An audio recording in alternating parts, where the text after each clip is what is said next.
What's going on, people? Welcome to United View. Nice and prompt, nice and, you know what I mean, punctual.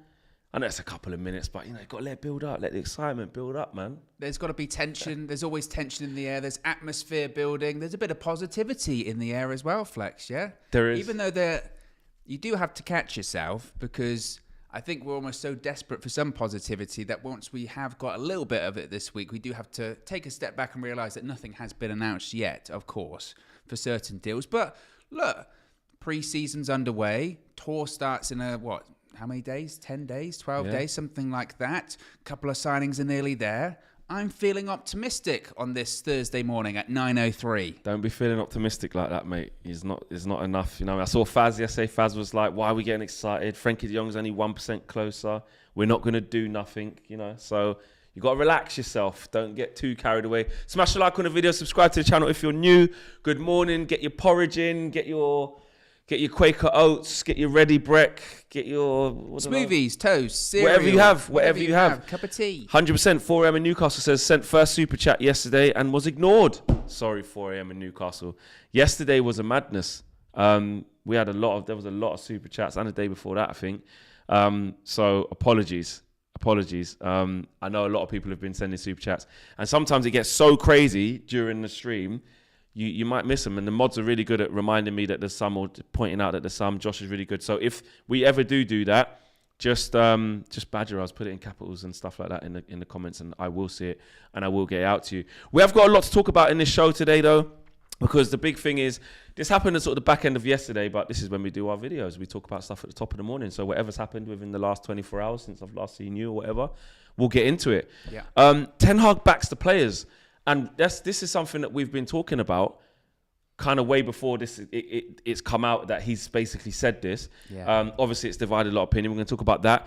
Antony transfer alternatives. You know, I wanted to look at that because it's looking very expensive for Antony. Yes, he's pushing. Yes, he's asked, you know, Ajax to listen to deals and stuff. But the chances are he's going to get priced out of a move. Do you know what I mean? Especially if we want Martinez. So we're going to look at the alternatives for that. De Jong presentation plans. Apparently, Manchester United want to unveil Frankie de Jong at Old Trafford on the weekend. Yeah, and spoilers ahead for that one as well. There's also rumours about Barca already making a farewell video. Yeah, so we'll talk about that. And the Martinez transfer race as well. You know, Arsenal putting in a second bid. They're trying to speed things up. They're trying to operate quick because they know we're sniffing. They already lost out on Rafinha, it looks like. So they don't want to make up for that. And lastly, McTominay not for sale. You know, apparently Erik ten Hag is poised for transfers for Scott McTominay, but wants him to stay, and he's a pivotal part. So there's loads to get through this morning, is what my point is. So smash a like on the video if you lot have not done so already. Owen, Ten Hag backs the players. This is a really interesting one, isn't it, Flex? Because, as you mentioned, I recall you and KG having this very conversation at this desk, in this studio, for a Flex and KG show. And I believe it might have been like the first Flex and KG show after the season ended. And the conclusion was at the time, it's maybe too soon to talk about, not forgiveness, but maybe talking about moving on and acceptance that whilst we might not like some of these players, or we definitely don't like the performances or lack thereof last season, a lot of these players are going to be here coming on this season under Erik ten Hag, and for lack of a better term, we have to back them, and Erik ten Hag certainly is going to try and back them. Now, this comes from Rob Dawson from ESPN, and Erik ten Hag, now that he's at Carrington, actively coaching the players every single day, has told individuals that a miserable season last year does not necessarily make them bad players, and that aside from that, those who have already made it clear they want out, they will all be given a clean slate during pre-season. Basically saying, look, if you don't want to be here, then obviously you can go. But if you want to be here, I'm not looking at last season. It's a clean slate. It's a new time. It's a new regime. We're going to, I believe in you. I back you, basically. Now, Ten Hag, this continues from Rob Dawson, has not hidden the fact he would like new signings, but in face-to-face meetings and Zoom calls with Manchester United players conducted over the last 6 weeks, he has stressed that the biggest change has to come from within the squad that he has inherited this season. So as I mentioned, Flex, what is actually fascinating, really, about this when it comes to Ten Hag, I guess backing the players and the players that he's currently working with. Of course, the whole squad isn't actually back right now. But the interesting thing truly is that, again, maybe the conversation we were having before, or you and KG were having before about these players and we're stuck with a lot of them. We've got to try and make the best of them. Maybe that was too early then, but when is the time? When is the time for us to go? I think, look, there's a lot with this because it's based off emotions and fact of how bad we have been. I think the time to kind of switch over, if you wanted to, would be when the manager starts coming out and saying it. Now, we don't know how true and how accurate that is word for word / quote for quote. Yeah. But it seems quite well informed in terms of sources from within the club are saying, listen, Ten Hag's had a word with all of them. I know you got some stuff from Rob Dawson, who was basically reiterating about one-to-one sessions and Zooms and stuff and how he's been trying to reassure the players. I think it's as simple as this, and this is my opinion to you guys. Whether you think it's trash or not, what on earth do you want the new manager to say? What do you want? Like, this is why I was saying, even at the back end of last season, before the season even finished, I was saying, there's going to be a lot of these players still here. Fact, next season, Ralph can say 10 players all he wants and all this stuff. It ain't going to happen. So when you do walk through the door, what's he supposed to say? Everyone who played shit last year, I'm not going to play you. Well, we'd only have Ronaldo and De Gea starting, and we're about to buy Frankie de Jong, Malacia, so we'll have 4 players to play a game. What else? Do you know what I mean? What do you expect? So I think if you flock to kind of say, this is what I mean, nothing's changing, the new what happened to we're going to back the manager then? Because also, if the manager comes in, and I'm not excusing the players from last year, you know, a lot of them, how many times have we said? A lot of them have played disgustingly bad. A lot of them arguably are getting a second chance by just default because I can't get to selling you yet because I've got this to sort out. So by default, you're getting another chance. And also, hello, I need you to buy in. I can't get 9 players in this window. I'm still got McTominay. I still got Fred. I still got Rashford. I still got Maguire. I've still got Dalot. I've still got Wan-Bissaka as it stands, even though there's looking to, you know, I've still got Shaw, who was crap last year. I've still got Telles, even though there's developments on that. Yeah. I've got Varane, who hardly played a game. I've got all these players. I've got Bruno, who was horrendous towards it. All of you are still here. Martial's even back. Like, so if you're Erik Ten Hag, what noises do you expect to hear? So what I think is, even if you disagree that the player should be given a second chance, and I don't believe that they're going to turn it around, that's fine. But having the opinion of Ten Hag should come in and not give them a second chance, I actually think, and I don't mean to be rude, I actually think that's stupid. Well, and also, I actually do. Also, as well, you have to think of it as Ten Hag coming in saying giving him a second chance. In his mind, he's giving him the first chance because he wasn't there. Yeah. He would say, well, I wasn't there, so I don't know. Yes, obviously, you massively underperformed. And I understand some people's logic by saying, but Owen, it wasn't just last season. Some of these players have underperformed for a while, and when we finished second, that wasn't really second. And I do get that. I understand that. But again, like you said, but what is he going to do? Like, this isn't, unfortunately, Football Manager. It's not FIFA. He can't come in and just be like, that squad's rubbish. They're all going, and I'm bringing in a new one. No. It just doesn't work like that. And I've said before, obviously, a load of the majority of those players last season were awful and were so poor, and in games they didn't try. But there are some players that are better than that. Their performance levels are better than that. Now, obviously, the concern is for some players that actually, some of them aren't better than that, and they should be going. But again, we do have to be realistic here. And as you mentioned, Flex, like, they do have to buy in. They do have to buy in. And if Ten Hag came in and basically said, you're all shit, you're rubbish, you know, and if you don't buck your ideas up, you're going to be gone. Whilst us fans would love it, we know what these players are like. How would they react to that? Would they be reacting positively to that? Would they buy into what he has to say? No. At the moment, you know, we are going to be bringing players in. We are going to be bringing in De Jong, Malacia, and hopefully Martinez, and possibly some other players as well. Hopefully that happens. Eriksen. But still, and again, this isn't like, oh, you're backing the club, or, you know, you're on board with the club or anything like that. It's just, I do think we have to live in reality somewhat. And I do think that some of those players, not all of them, but some of those players are better than what they showed. Yeah, and that's just it. I think when you have a new manager, again, it depends where you are emotionally, because I think if you think about this off emotion and not logic and not sense, if you think about it off pure emotion, your emotions tell you that these players were crap. They will never convince me that they're good unless they win a title or something. Erik ten Hag does a madness. And they don't deserve to be here. Off the back of thinking back to when Rashford could not be bothered to run. Because that's what we saw. Yeah, and you can't forget that. And that's not to say that people will. People won't forget that. Even if Marcus Rashford had a great season this season and was unbelievable, you would still say, well, that was a far distance from last season because you weren't running.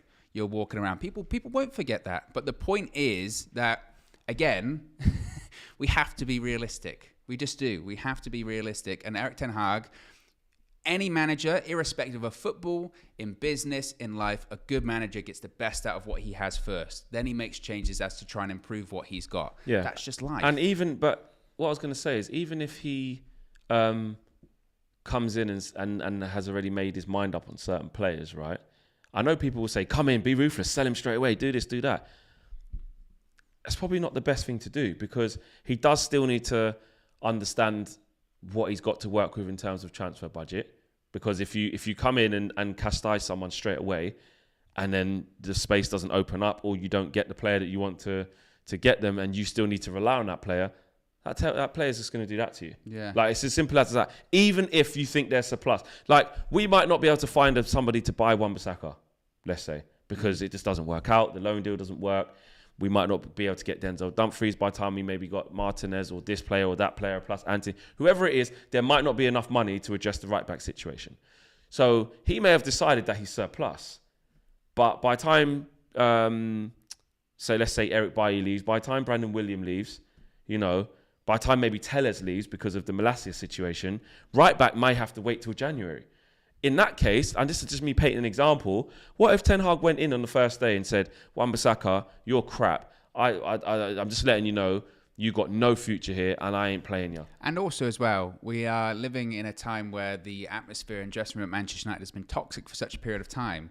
We don't need to go in, kick the door down and add more toxicity, do you? Because that's all that will happen. That's what will happen. They'll go, oh God. And I know people will be angry with this, but someone will be like, I'm mates with that guy. I didn't like that. I didn't like how he spoke to this person. I wasn't a fan of how that happened. I wasn't a fan of this. I wasn't a fan of that. Yeah. And again, I know that again, people roll their eyes at that and go, oh, stupid football politics, dressing room cliques, blah, blah, blah. But again, a good manager knows how to manage all of those situations. And by the way, Erik ten Hag saying that you've got a clean slate. That's not to say that in his mind, he hasn't got a preconceived notion about some of these players. Maybe in his mind, he's like, actually, I'll tell you what, Harry Maguire is rubbish. 100%. But I know I'm not going to be able to sell him this summer, or it's going to be difficult to sell him next summer. It's in my best interest to really big him up and make him think that he's great. Try and get the best out of him. And then next season, we're going to chuck and get rid of him because I'm going to bring Timber in.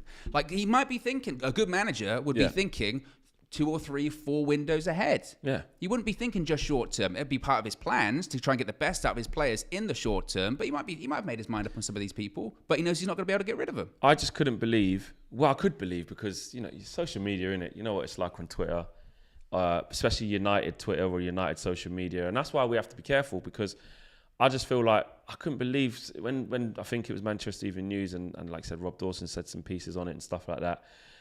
You just look at the comments. But then again, it's like what I said about the Rashford thing the other day. Remember when I said I just made a jovial joke to try and lift the mood? And it was like, you're lying to yourself. Rashford's going to be shit. Rashford's this. He should be booted out. He don't deserve... All right, cool. But he's our player. He's not going anywhere. And Ten Hag has to believe in him. So do we not want the kid to come back? Like, I'm with everyone who's saying Rashford was shocking last year. And I'm with everyone who said... who's under the impression of if Ten Hag didn't think he could get a tune out of him and wanted to sell Marcus Rashford, I'm with the manager now. I'm with the manager. If the manager comes in and says, and this is what I said, remember when I said, what we're going to do, because everyone was on the Ten Hag, like, but whatever it is, we're going to back Ten Hag. Whatever the manager thinks, we have to go with it because these players, X, Y, Z. Yeah. And I said, that's wicked, man. We do need to do that, but what happens when he still has Harry Maguire as the captain? Like, I'm not saying that's going to happen, but just what if? What happens if Harry Maguire is still starting all the games? What happens if Rashford's still doing this? Or all the players that we're like, made our minds up on. What happens when the new manager, A, can't get rid of them that quick, so has to work with him, or B, actually does publicly back? The first thing Erik ten Hag said in his press conference was, Harry Maguire's a fantastic player. I'm looking forward to working with him, X, Y, Z. Then we all had to go, probably, we wanted to maybe, in an ideal world here, I'm going to just look at everybody no one's guaranteed a starting spot. Then it will be like, oh. But really, he came in and backed the player who received probably the most criticism after Rashford, or as equal as Rashford last year, as the captain of the football club. So I think for now, again, on this Ten Hag backs the players, I think it's positive. I know people might say that you're forgetting. I'm not forgetting last year. Come on, guys. You can't forget last year. You can't. And it hasn't just been one bad year with these players. But because I'm not going to rule my opinion in this stage off of the emotion of what's happened, the logic in me is saying, well, the new manager, I expect him to come in and believe in some of the players, because those players he's going to have to rely on. Yeah, and I think it's important to state that, those people that necessarily can't forgive or can't forget, and I'm not saying from my own personal opinion that I've forgiven or forgotten, because you can't, but those people that are, very much like, no, they don't deserve it, and I'm not going to give them a clean slate, blah, blah, blah. That's fine. Everyone can have different opinions, and everyone, as I say all the time, has got different thresholds and different breaking points. But I think the important thing is that if the manager says that that's what he's going to do, you have to support the manager. Of course. You can say, I don't necessarily agree with that. And if I was Erik ten Hag, I wasn't going to be doing that. But like you said, if he said that Harry Maguire is going to be the captain, I think we would both sit here going, I don't agree with that. I wouldn't do that. The evidence doesn't support this. Exactly, but it's got to pay off. That's a big decision that's got to pay off, and that might come back to bite him. It's not to say that you're not going to be here and be like, Ten Hag out, get rid of the manager, blah, blah, blah. I don't think that makes any sense at this stage already. And again, we have to live in logic, and the logic is that, unfortunately, these players are going to get a clean slate because you can't get rid of everyone. No. But that's not to say that he hasn't made his mind up on certain players anyway. No, I 100% agree with you there. Latest member of United View Members Club, Helen Nuttall. Big up to Helen. Thank you for joining the United View Members Club. Welcome. And WJ Barrett says, I've always said that the players will remain, and with a few tweaks and coaching, this team will be miles better. We will see a new, better United under Erik ten Hag. So there is still that notion. I mean, we don't really like talking about it. I'll admit that. As United fans, because of how bad that squad's been, the thing we're most reluctant to talk about is players who have been awful actually being very good this year. Yeah, we kind of just rule it out because emotionally, and I actually agree with that. It's uncomfortable to gas them up, isn't it? Because we have to wait and see. You feel uncomfortable doing it of like, I don't know if I can go that far. But on the opposite side of it, I can't go as far to say like they should never play for Manchester United again, because they are going to. Exactly. In only a few weeks. They are going to. Yeah, exactly. And big up to Swift, the latest member of the UV Members Club as well. So thank you to joining. And members, smash a like on the video, subscribe if you lot are new. How are we doing for likes now? Where are we at? What we got here? 214. We've got over 1,500 people watching. Yeah, so we're heading into that territory of don't forget. I'm just letting you know early as well, so that Josh doesn't have to, McPheelan doesn't have to come. And Ozzy Montana says, one of the Ajax lads said that Erik ten Hag tends to publicly back players, even though he is probably ripping them apart in private. Yeah, exactly. If he's sitting down with Mitchell van der Gaag and, Steve McLaren and saying, bloody hell, mate, within the next year or so, by this time next year, we need to move on from X. Yeah, or they say, look, this guy, his confidence is so low, and I'm not sure he's got the quality to be at Manchester United, but looks like he's going to be staying here this summer. Right, guys, let's do our best to get the best out of him. We'll reassess next summer. Yeah, exactly. We'll say he's going to get a clean slate because he's going to be here, so he might as well get one. Yeah. But, if you don't buck his ideas up, he's gone next year. Yeah. A lot of people saying, just it's a bit off topic, but obviously in the last few moments, Spurs have secured Richarlison. Just a little bit of news out there. Romano, here we go. Spurs cooking. We were talking about this before we went live, actually. So another person we've got to talk about because they're against us. We were saying about them that, look, when you've got a manager like Conte, you back him. Yeah. If you don't back him, he goes. And the fact that, this is how wild it is, they got top 4 and his future was still uncertain. Exactly. Because he was like, I'll go. They needed these signings. He's constantly just mic dropping, isn't he, Conte? Because he came into a Spurs side that was poor, really, and lacking quality compared to Spurs sides over the years, in recent memory, and still got 4th and sort of went, now back me. 100%. And they're doing that. I was saying before, are they going to win the league? No. Yeah. I don't think so. People say, are they going to be dark horses? I'm not even comfortable really saying that, honestly. Yeah. But I do think the quality, because Spurs finished 4th because they were the less shit team out of 3 teams that were massively inconsistent in Spurs, Arsenal, and us, and we were miles off it in the end. But I do think that quality going for that 4th and 3rd spot is going to be higher. Well, you'd hope, but that's relying on Man United and Arsenal to have good windows and improve. And it was a great point you made before we went live, in that the perception of a team can change dramatically from when the window closes to the end of the season. Our team last season, when the window shut, people were talking about us competing for a title. When the season ended, we barely got 6th. Yeah. That's what happens. Perception changes. Exactly. Smash a like on the video, guys. Subscribe to the channel if you are new. Right, what we got here now? What we got next? Because transfer alternatives for Antony. Yes, so ESPN, which I don't know if this is the ESPN based out in the Netherlands, because they have obviously very close ties to Ajax, etc., are saying that Antony is encouraging Ajax that any offers should be seriously considered. So he's certainly pushing. So we need to make that clear first. Yeah, so he's seriously pushing for that move. Now, when it comes to alternatives, there have been articles. There was one in the Mirror this morning talking about possible things that, or players rather, that Manchester United could look at when it pertains to Antony, because of course we know that Antony price tag is £70 million. Now, the players they listed out, and it must be stressed that we haven't really been linked to these players, apart from maybe one in Serge Gnabry. But the players they listed were Dembele from Barcelona, who of course is really the 2 offers he has reportedly on the table, according to L'Equipe based out in France, is a contract offer from Chelsea and a contract offer from Barcelona. The other player was Asensio, who of course is a free agent coming from Real Madrid. There have been, we were very, very, very lightly linked to Asensio at one point, but everyone kind of just said that feels like an agent trying to shop his player around. I believe he was being linked to places like Napoli as well. And the third was Serge Gnabry. Of course, there were some stronger links coming a couple of days ago from Sky Sports in Germany, saying that United were interested, but nothing had really happened when it comes to that. I think he's got 1 year left on his deal with Bayern Munich. He had been linked with a return to Arsenal as well this summer. So they were the 3 alternatives. I'll throw the question back to you, Flex.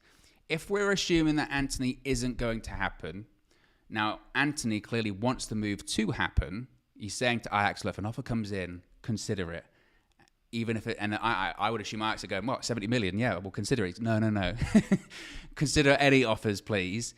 If we can't do that, and I don't think, as I mentioned in the Deal or No Deal video, we should be signing Antony for 70 million. I think when we're living in a world where we're signing Frankie de Jong for an initial fee of 56 million, Antony for 70 is just ridiculous, in my opinion. I do think there are alternatives that are similar quality for a lesser price. If I said to you Dembele, Asensio, Gnabry, which one are you looking at?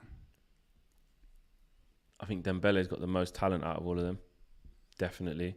Obviously, the injury situation is what's key, but he's the best, in my opinion. But I'd probably say Gnabry. It's not something that we would lightly link to him the other day. It's not something I think will ever materialise, but in a hypothetical situation, I think Asensio can ball out. Asensio started his career really, really well. Him and Isco were like the next 2 coming through. Generation. Yeah, and they were really starting to ball out, and they just hit stalemates within their careers. And now their stock's falling, where you hear the name Asensio now and it doesn't even make you think, oh yeah, definitely. It feels like he needs that move to then be unlocked and find a new home.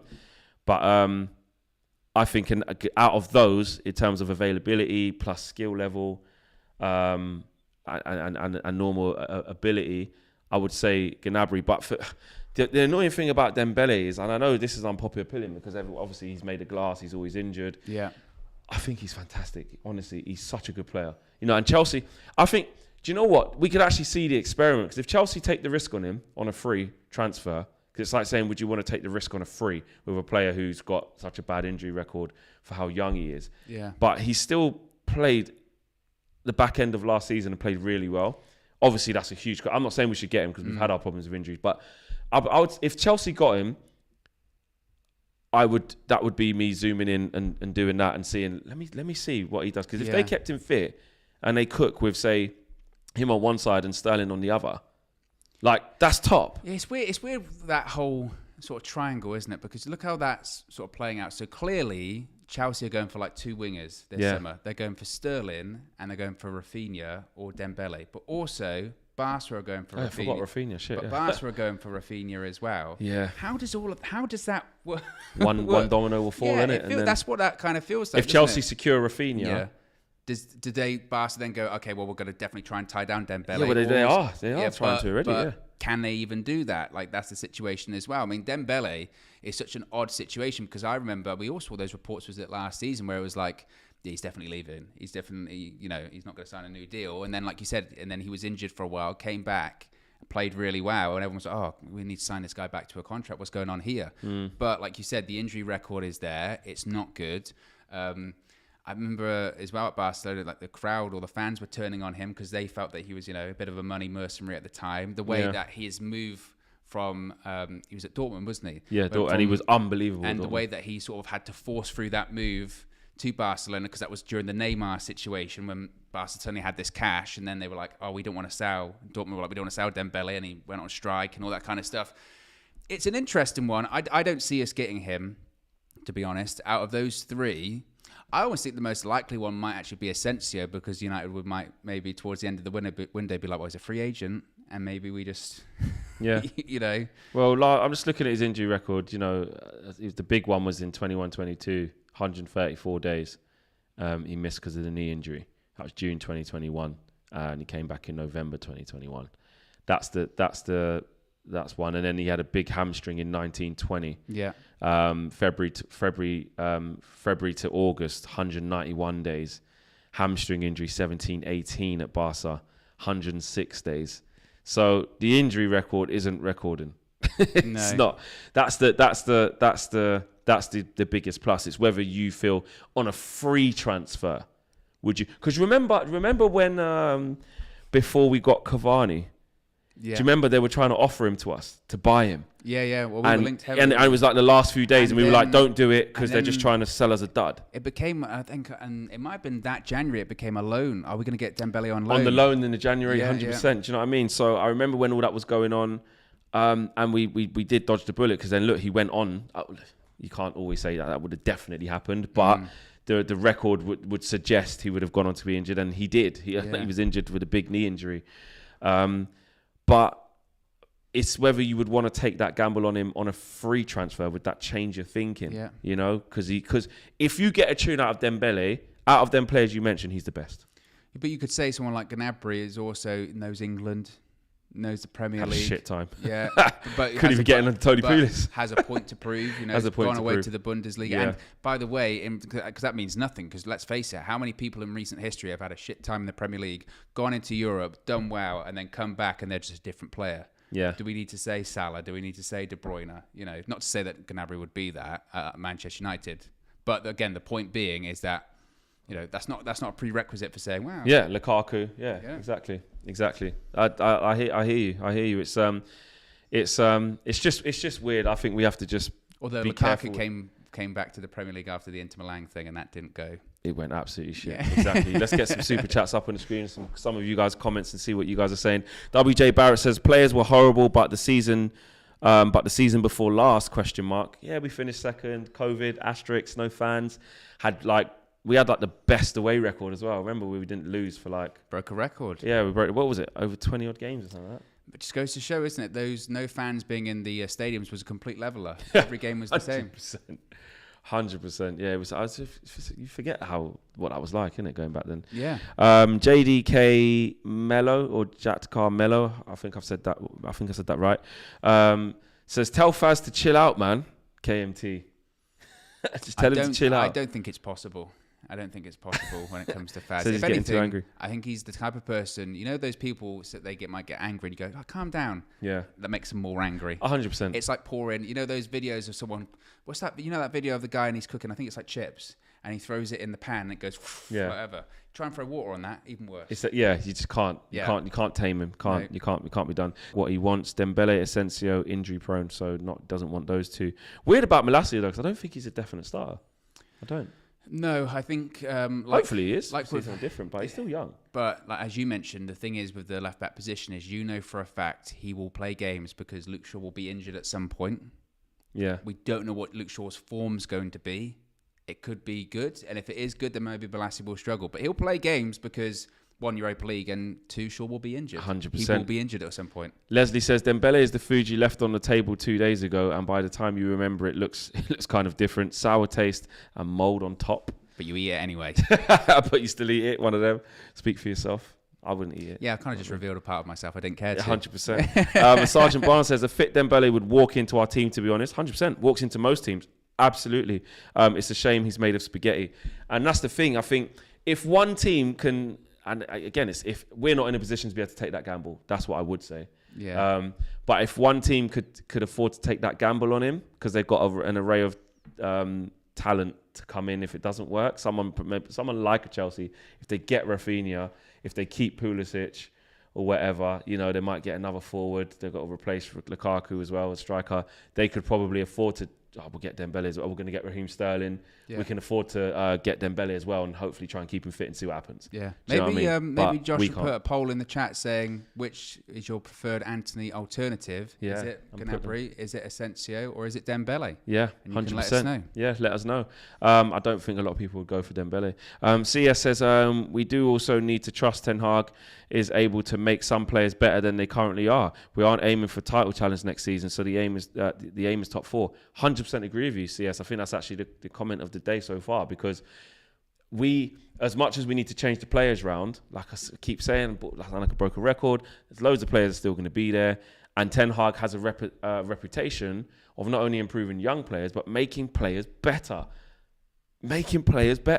Haller, right?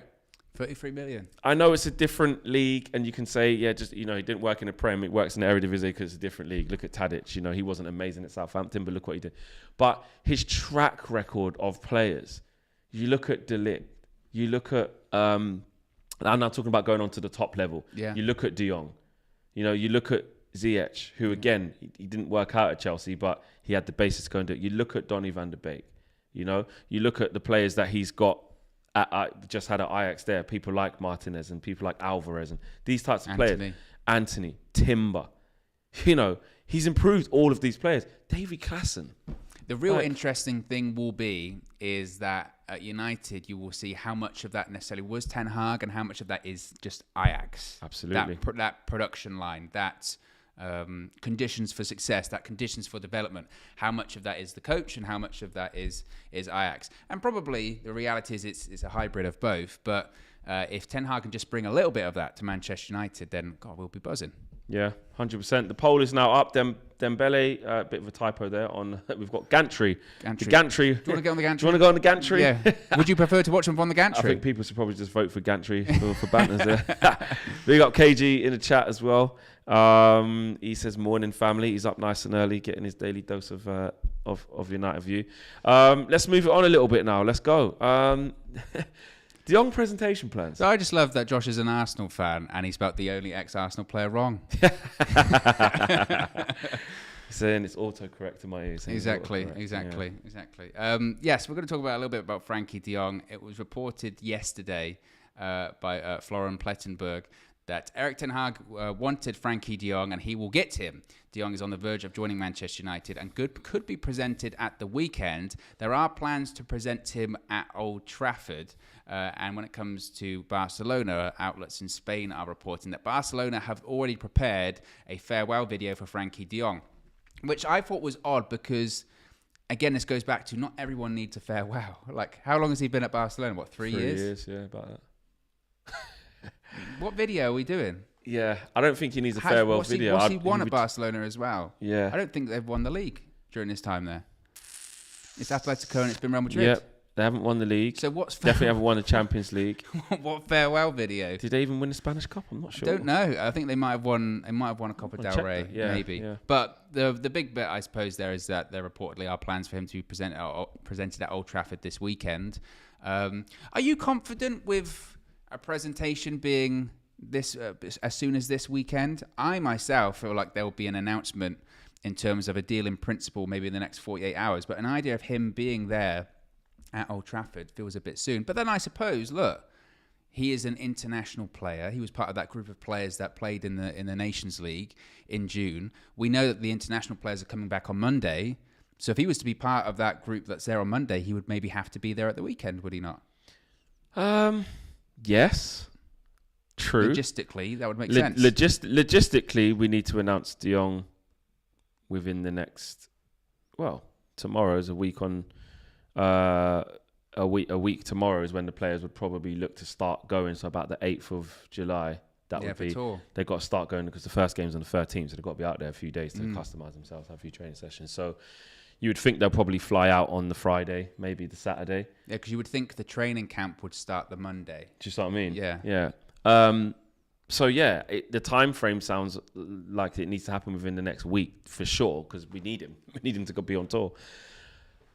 It does sound a bit premature for him to be paraded on the pitch on Saturday. Well, not on the pitch, but do pictures. Well, clearly the deal was close, and clearly it feels like it's going to happen. Yeah.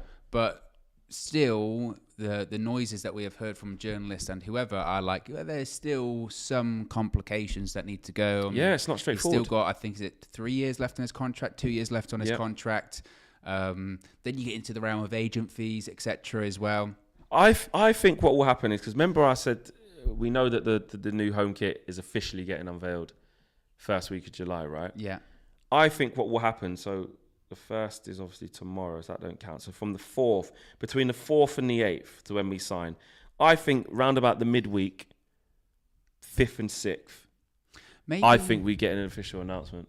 Maybe they could say it's the weekend as well, because again, and this is just one of the complexities that's Manchester United, is that these announcements tend to happen when the stock exchange isn't open. Yeah. And if it's the weekend, you could say, well, the trading's closed. Yeah. So maybe that's why as well. Or they could announce him on that during that period, or on the Monday, or maybe on the weekend, just say we've reached a deal. Because remember they do that early one. We've reached a deal in principle with the subject to medical, pending work medical visas, which Man United, once the club goes public on it, they know they've got it, but they still legally can't say. Do you know what I mean? And then they get him in, do the pictures in the new kit, and because to be fair, we've waited this long. If I would, especially because the club know they got him, or we'll probably get him. Us as fans are still like, come on, we want to see it. But if I was a club, I've waited this long. I would wait a few more days just to get him in the new kit and take the pictures, to do the proper thing. Ten Hag would want him in training on Monday, wouldn't he? Yes, true. And we're dealing with Thursday. Actually, that's true. I'll take that back. So I mean, it's not going to be announced today, I don't think.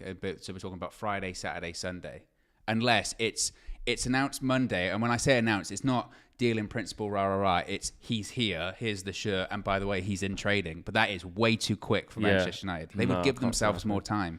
Yeah. I'm probably wrong, and I'll take that back actually, because maybe that's where this report is coming. Quickly. Maybe it's not completely in the know from Plettenberg or whatever. It's just a case of him looking at the calendar and going, it's probably got to be in the next couple of days. Yeah. No, I hear you on that one. Well, smash the like on the video, subscribe if you're new. Let us know your thoughts of when you think De Jong is going to get announced. They are still trying to iron out some stuff to do with his contract and getting him out of Barcelona. Let's get some super chats up on the screen for you guys now. We have one from Lil Yo-Yo. Big up, bro. Hope you're doing all right, man. Good to hear from you again. Yep. These Aaron Wan-Bissaka videos don't look convincing. See that on Twitter. I'm sure a lot of you have. He's working on his touch. He's working at driving with the ball. I saw him working on clearances as well. He was just whacking it away after he'd broken free. Couple of good finishes into the little empty nets. Good touch. He's working on himself, man. That's what you got to do. Got to work on it. Okay, we'll leave it there. Michaela says, backing a player is not a problem for me, but Ten Hag should improve their mindset. 100%. Yeah, and time will tell if he does do that, Michaela. That's what we have to see. Their mindset improve, so we'll soon see. Mentality. El Kuye. Flex called De Jong average in the Euros. Did I say that? I don't know. Did she? I can't remember. Was it maybe it was a DR thing? Might have been, yeah. Well, look. Did I say he's average? Look, when you if I did, sometimes when you're on a watch along or whatever, and you're back in, and England didn't play Holland, I'm trying my best to try and dig you out this one. Euros. So last year summer, did I say that? And that was before our season started, where I thought we was actually good. Yeah. Sancho Ronaldo was getting involved in the England hype. Maybe I did. You know what I mean? Sorry if I did say that. I'll tell you what. You know what, I'll take it back. That's a good thing. You know why that's a good thing? Because we know that your description, the opposite happens. So if you're saying De Jong is average, then he's going to be great. Yeah. 100%. Thank you. J287 says, can we get Owen to pronounce his name as Frankie and not Frankie, please? Do you know what it is, right? I know it's Frankie, and sometimes I'm trying to say Frankie, and it still comes out as Frankie. It's just one of those, I just can't do it. Can't say Frankie? Frankie. Yeah. Frankie You haven't got to take it. But again, so I did it then, and I still kind of got it wrong when I did it. Frankie de Jong. Frankie de Jong, yeah. Frankie de Jong. Yeah. Say it? Frankie de Jong. Yeah. You sound so awkward saying it. But I have to lean forward and go, oh, there you go. I'm trying. Let's get the likes up to at least 500 as well. We haven't done that yet, and we've got 1,700 people watching, which is really good. Yeah. So, yeah. Martinez transfer race. Yeah, so we have some updates when it comes to Martinez. And it looks like Arsenal are trying to push back a little bit. The hijacking... I was trying to say not being hijacked, but that doesn't work. No. Sam Dean from the Daily Telegraph is saying that Arsenal are hoping to move quickly in the race for Lisandro Martinez, who is also wanted by Ten Hag. Arsenal's latest offer is understood to be worth around 35 million, rising almost to around 40 million pounds with add-ons.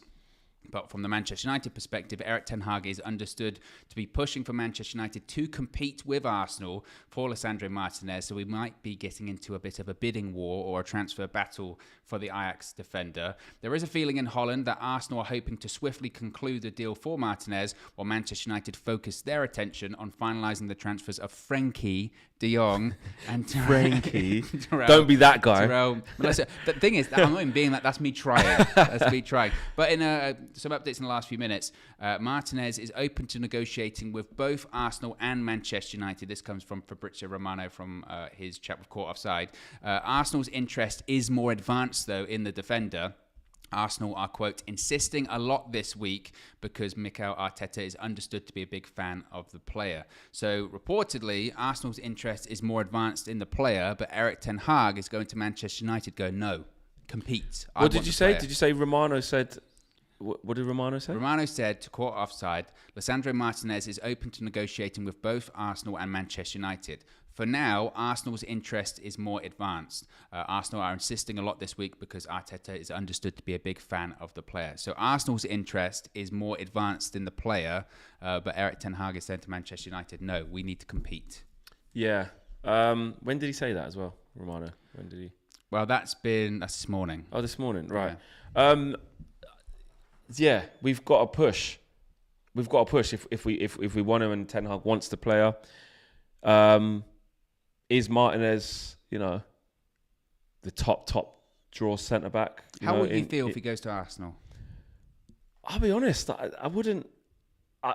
You can get involved on social media and let it, like I said, let it mash up your head. I've said that many times. Don't let Twitter do that to you. Yeah, you'll turn insane.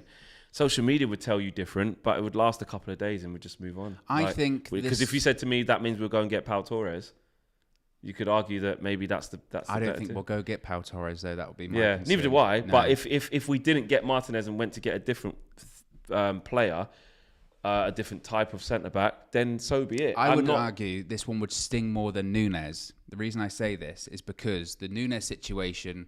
Ultimately, it came down to money and him choosing Liverpool, who are in a better position than us. They're in the Champions League. It's an easy decision for him. This would sting more because you're talking about two clubs competing that are in the same competition. Yeah. They're at the same kind of level, really, at the moment. And you've got the relationship with the manager of the player. He was there last season. There's pictures of them hugging, celebrating the Eredivisie title. If it came down to a situation of United and Arsenal both put in similar bids and he chose to go to Arsenal... That would hurt. Well, I wouldn't say a lot about Erik Ten Hag. But you could argue this. Well, then no, is he guaranteed to start Arsenal as well? Because if I'm saying at Man United, would he displace Varane, Maguire like straight away? He plays a lot of games. Yeah, it just depends on depends on the speech that Ten Hag gives him. If Ten Hag picks up the phone to him, you obviously trust the guy. Yeah. That should be enough to secure Martinez, shouldn't it? That's why I said it would sting. So, that's why it would sting. Because you'd suggest that something would be wrong. But look at the Timber situation. That wasn't enough as well. No, I agree. It would just feel like that would be one that you did let that one slip through your fingers a little bit. Yeah. And maybe, as we've seen in the last few days, look, our transfer activity has sped up significantly with Erik Ten Hag being at Carrington. It wouldn't be a shock when it comes to this Martinez situation if he says, look, he's prodding people. What are we doing with this? Yeah. Sort it out quick. I've spoken to the player. I've spoken to the agent. he's open to negotiating with both. The concern, I suppose, then becomes when you've got a player that is open to, I'm happy with either move, and I'm open to considering both contracts, and the club's Ajax is like, well, we're open to both offers. That's a bidding war. And once you start getting into bidding war, that's when it comes down to you can get into spending silly money. And that's what ultimately the player wants and the agent wants and the club wants. Ajax don't have to sell. They were thinking, it was meant to be 40 million. We could get this up to 50 or 55. Yeah, true. It's facts. Do you know what it is? I just think Martinez is like good. It's because I don't like Frankie. I'm like, listen. Good pronunciation. It's very good. I've got it to a T. You know what I mean? De Jong is top notch. I'm not saying that Martinez is crap. I'm not saying that at all. If I'm like I said, I'm always behind the manager. If Ten Hag believes that he can get Martinez here and he'll be amazing for us and do the job and help us, then I back Ten Hag's decision. But I don't know. I have to be honest about something. I've been thinking, yeah. This whole like Ten Hag's going after all the kind of Dutch associated players, all the players he's worked with. I know we spoke about this a couple times. I don't know. Is this good? Like I'm having a little moment where I need the community to lean on to give me your opinion, and I feel like I need to just hear another side of the story I need to hear both sides. This is just off topic. I've just been thinking about this, and I think because to be fair, we're linked with. You've mentioned this a couple of times. Yeah. Before we've gone live, going, what is that? Like, why? And the report was the reason why Ten Hag is doing it is because he just knows these people, he's comfortable with them, and he trusts these people. And again, it was in opposition to the United scouting department. The scouting department had other targets, and he went, "No, these are who I want." And the scouting department went, "Okay, we'll scout them. We agree." I don't know, but it does. We're not the only club dipping into that market. So there's obviously something there, is there not? What? Because Arsenal want him. Arsenal wouldn't. Well, clubs around Europe are going for Ajax players. People get Bayern Munich and getting Gravenberch, and you're getting, Dortmund going after Haller. Yeah, I don't. In terms of their players leaving, I mean in terms of us getting a high, like more than one that's like his ex-guy. But then again, and I've been on stream saying it, I'm just having a bit of a moment where I might be contradicting myself. I don't know. I'm just being honest with you guys because we're live and this is how I feel. Yeah. This is the Premier League. So the downside could be like, it's all good getting all these Ajax guys or Dutch guys. Is that the best thing? But on the other flip side, I get it. It's a chance to get your principles out there. It saves you time in having to explain things. And it can also filter through to the rest of the squad. So I think my summary of that, I am more leaning more towards, okay, I get it. That is a positive thing. But I don't know. I just had a little bit of a thing of like, I just don't know. I need to see it. I would love to know, and maybe this is something to do way down the line, at the end of the window, the amount of players that were bought from each league. You know what I mean? Yeah. How many, in terms of maybe, let's say, like the top 4 or 5 sides in each of the top 5 leagues, how many of them bought from Holland? How many are bought for them for, what I mean? That would be interesting to see, I think. Yeah. Let us know. Let us know in the comments. Do you think it's a good idea that Ten Hag's going for ex-players / Dutch players? Or do you think you would have liked to have seen more links to players that aren't from that? But when you think about it, it shows that the club are listening and following the manager and also giving him also, let's face it, the price point. Because if we're trying to buy from England, you're getting one player. Yeah, exactly. And again, I'm not saying where's the English players. Why are we not? I don't care about that. I'm just saying they just all seem to be Dutch / Ajax. So that's fair. Let's get some comments up on the screen with some super chats, etc., and get to see what you guys are thinking about the situation because there's a lot going on. Noam de Guerre, I think I've said that right. I love all the progress on your channel. Who do you think on our squad will benefit most from the Ten Hag tutelage? Thank you for bigging up the progress. We are just continuing to just rise. We're really enjoying it. Yes. Exciting times ahead. Loads of things planned for you guys. Yes. Who do I think will benefit the most? It depends. Short term, long term. I mean, you could say someone like a Garnacho, long term, could be the best thing that happens to him. Yeah. Short term, you could say someone like Rashford. You could say Donny van de Beek. Yeah, exactly. Yeah, you could say Maguire. There's a lot of players. I mean, check the thumbnail. Yeah. It's late. Yeah. In the short term, I'm going to say Rashford. I'm just going to say Rashford because I think I just want him to do well. Yeah. I want him to just come back and do something. Michael Hayes says Martinez is only 5'9". Physically, he won't be able to compete. Should look at Pau Torres as he is a similar price and bigger. Interesting. Yeah, I mean, the issue is Pau Torres. It just feels like he's very content at Villarreal, doesn't it? Absolutely. It's going to take a lot to get him out there, and probably wants to be in the Champions League as well. Fat4 says we need a multifunctional player given we have gaps in several areas. Martinez would be a better choice. Can play left back, can play defensive midfield, can play centre back. Yeah, I mentioned that before. That might be the thing that Ten Hag is looking at when he realises the amount of players he can and can't bring in this summer. It's a case of, well, we can't get a defensive midfielder. Well, maybe I get someone that can do both. Yeah. Maybe I can get someone that can do both those roles. Maybe there's someone that I can plug in there for now, and then next season we do go for that defensive midfielder. Tapua is the latest member of the UV Members Club, so welcome to you. Thanks for joining. UVMC. And Gnome de Guerre says, again, I think the benefit is knowing what we pay for, i.e. the player coming in from Holland, Erik ten Hag knows them inside out. So, yeah, fair enough. And Tabisol says, I think the issue is scouting. I understand Ten Hag. So I think people feel quite relaxed about it, judging from the comments. It seems to be people feel quite relaxed at the type of players we're going for. I definitely can see the shift of what we've gone for in terms of where they're at in their careers. Basically, what Ralph was saying. If we did listen to anything from Ralph, I think it's, we hear this thing of players who take the next logical stop within their careers. It makes sense. Yeah. Is that your Ralph? A bit, yeah. It was Ralph mixed with Marcel. Yeah, because Marcel's a bit like Ralph. Well, Marcel with the glasses on. As I said. Yeah, as I said, it doesn't make sense to speak about this right now. It absolutely doesn't make sense.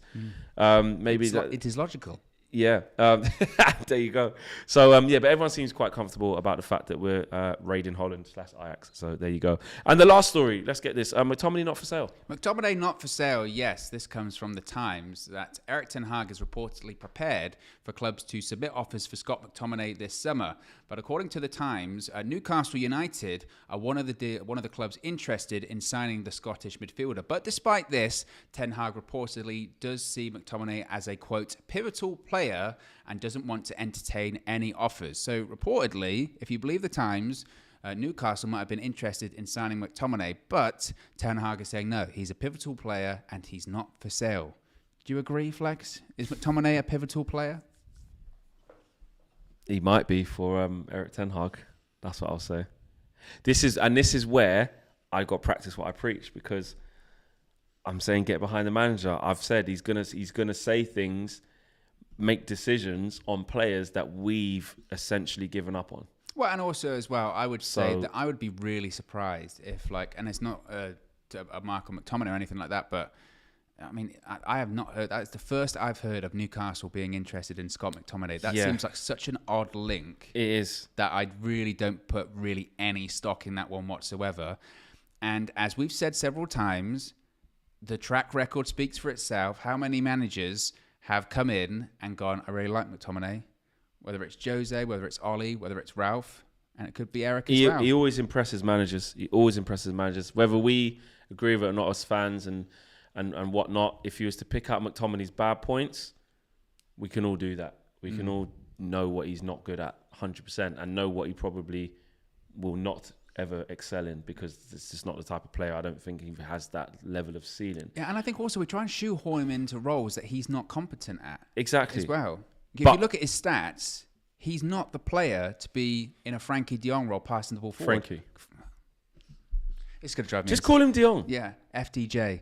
In the FDJ role. No, don't do that. Carrying the wrong. I thought it sounded quite cool. That's FDJ. FDJ role, carrying the ball forward. Frankie de Jong role, forward. The stats aren't there to back that up. They're just not. So.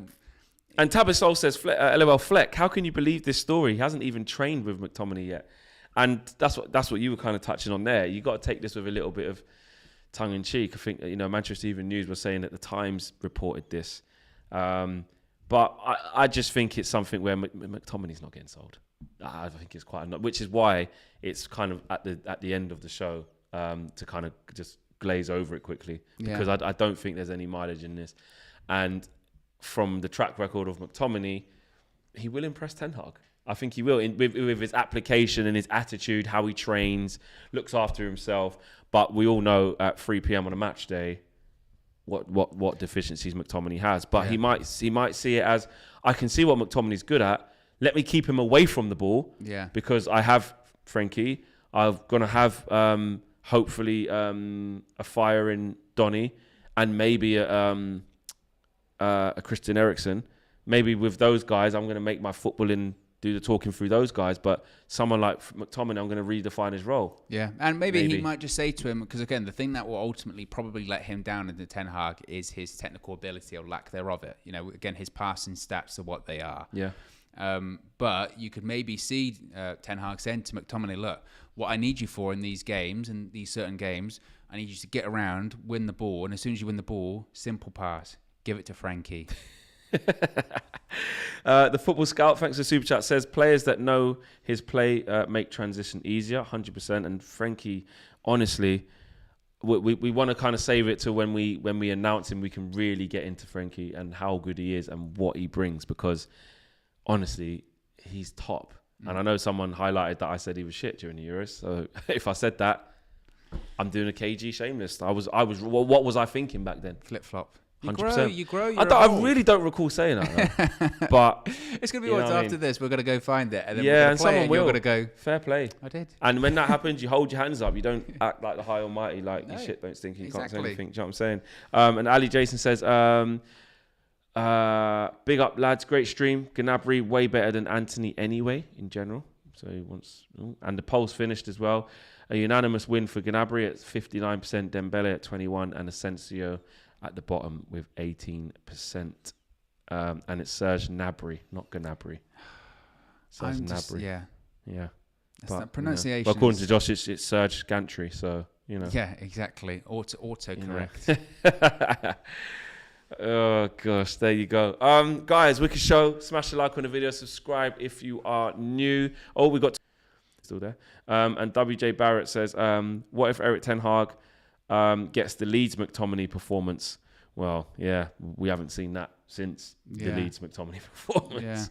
Yeah. And Tapu says, can we do a Ranieri with Ten Hag this season? What, a Ranieri's in win the league? Didn't want to mention that. Well, and at the end of the season, we have some like opera singer singing us as we hold the title there. Let's not go there. Let's not go there. Guys, we'll see you all again very, very soon. Smash a like on the video. We are out of here. Peace.